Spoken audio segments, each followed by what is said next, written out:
The morning sun bathed Clara's Café in Mesilla, New Mexico, its adobe walls glowing warm. Inside, the scent of coffee and green chili enchiladas mingled with the chatter of regulars. Clara Evans, 60, wiped the counter, her gray curls tucked under a bandana, her apron hiding a wiry frame. 3 men swaggered in, their boots scuffing the tile. "This slop again, old lady," sneered Ray Torres, 35, the leader, tossing a plate of eggs to the floor. "Clean it up," he mocked. His crew Eddie Vance, 30, and Carl Ruiz, 28 laughed, pounding tables. "Bet she's too broke to cook real food," Eddie taunted, spitting near her feet. Customers froze, fear silencing them. Clara's hands tightened on the counter, her eyes burning. Ray leaned close, voice low. "Pay our fee, or this place burns." Carl blocked the door. Eddie grabbed her arm. Clara removed her apron, folding it slowly. "You picked the wrong woman," she said, voice steady. Ray scoffed. "What's Granny gonna do?" Clara's stance shifted, shoulders squared, fists raised in army combat form. "Sergeant Clara Evans, U.S. Army, retired. Time to learn respect." The laughter died. She moved like lightning, flipping Ray onto a table, elbowing Eddie's chest, and sweeping Carl's legs. The cafe erupted in cheers as the men fled, bruised. Clara tied her apron back on, calm as ever. What happened next didn't just save her cafe, it changed a town.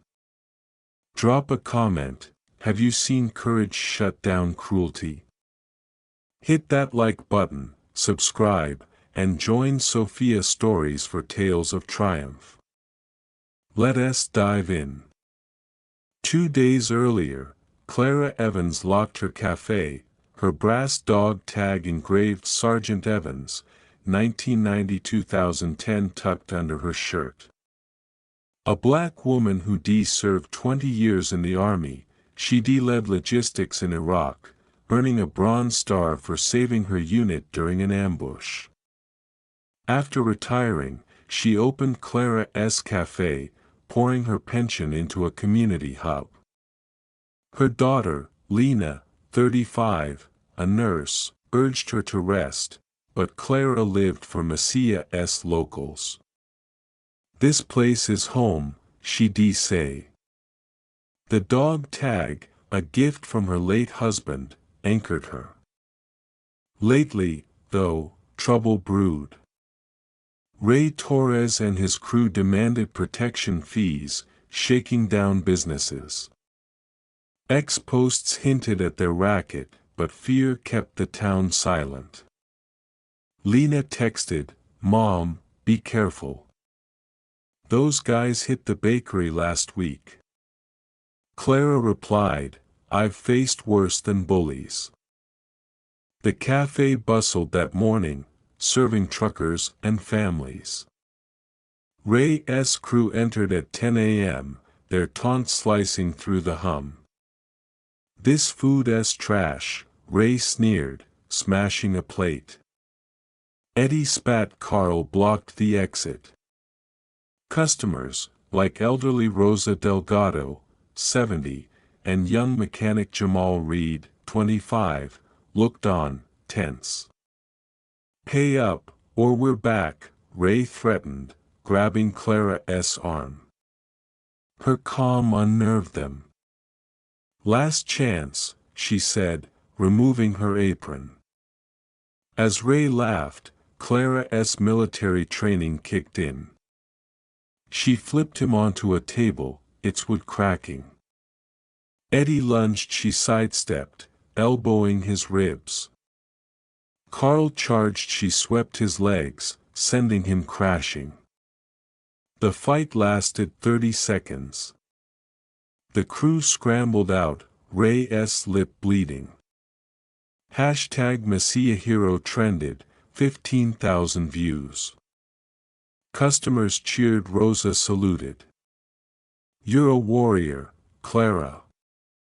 Jamal filmed, posting, "She took them down." Clara wiped the counter, unfazed. "Just another day," she said. Rosa whispered, "They've been extorting us for months." Clara's eyes narrowed. "Not anymore." She called Lena, "Find me everything on Ray Torres." Lena, scrolling X, replied, "He's tied to a bigger racket." "I'm on it." Jamal approached. "Miss Clara, they hit my shop too. $500 a month." Clara nodded. "We're ending this." By noon, Clara met with Sheriff Carla Nguyen, 45, at the Café. Ray's crew works for Vince Malone, a local landlord, Carla said. They've extorted $200,000 from businesses. Clara shared Jamal's video, now at 50,000 views. "We've got evidence," she said. Lena arrived with X posts at Truth Teller, "Malone's crew threatens anyone who talks." Carla frowned. "Malone pays off Deputy Greg Holt." "I need proof." Clara's dog tag gleamed. "You'll get it." That evening, Clara rallied 30 locals at the Café. Rosa spoke, "They took $1,000 from my store." Jamal added, "They trashed my tools when I refused." Clara stood. No more silence. She contacted the Sisterhood Riders, a black women's motorcycle club she'd met during her Army days. Led by Zara Brooks, 55, they arrived at dawn, 8 bikes roaring. Zara, a former MP, hugged Clara. "Sisters got your back." They devised a plan, lure Ray's crew back, record their threats. The next day, Clara reopened, her apron on, dog tag hidden. Ray's crew returned, smug. "Thought you'd learn," Ray sneered, smashing a glass. Zara's riders, parked outside, recorded everything.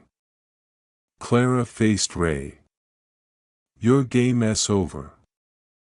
As Eddie lunged, Zara's crew stormed in, pinning the men. Carla arrested them, seizing phones with texts to Malone, "Hit the Café harder." #Clara Fights Back hit 100,000 views. At the station, Malone, 50, was arrested for racketeering. Holt, caught on Zara's footage taking bribes, faced charges. Evidence showed $250,000 in extortion profits. Clara testified, her dog tag visible. "They thought I was weak. They were wrong." Ray, Eddie, and Carl got 5 years. Malone, 10. Holt, 3. The Café became a hub for a community safety coalition, funded by $100,000 from Malone's assets.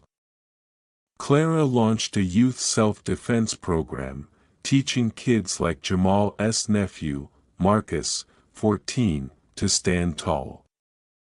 6 months later, Clara's hair was grayer, her café busier. Lena managed the coalition, protecting 20 businesses. Marcus led self-defense classes, his confidence soaring. Zara's riders visited monthly, their bikes a symbol of strength. Clara touched her dog Tag, whispering to her husband, "We kept the faith." The town stood united, fear gone. Hashtag Messiah Strong trended, 1 million views. CNN reported, Sergeant Evans' law mandates small-town extortion probes. What is your story of standing up to bullies? Comment respect below, hit that like button, and subscribe to Sofia Stories for more tales of triumph. Share this with someone who needs courage. Until next time.